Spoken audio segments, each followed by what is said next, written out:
বিদেশে এসেও যে খুব বেশি এইসব চিন্তায় যে শান্তি দেয় তা না, কিছু অশান্তি নিয়ে মনে হয় বাকি জীবন পর্যন্ত, একেবারে কবর পর্যন্ত এরকম অশান্তি নিয়ে যেতে হবে।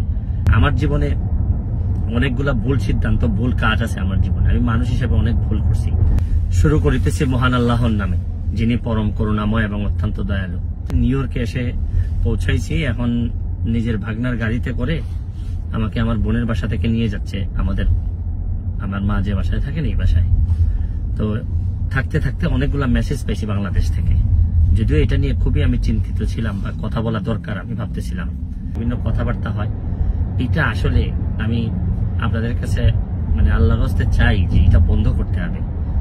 এটা যদি বন্ধ না করেন মানে অনেক মানুষের অনেক নির্যাতন হয়, অনেক কষ্ট হয়, এইসব যন্ত্রণা আপনাদেরও, আমি প্রায়ই হয়তো এইভাবে যন্ত্রণা আপনাদেরকে দিতে হবে, আপনাদেরও নিতে হবে, আর আপনাদের যন্ত্রণাও আমি নিব।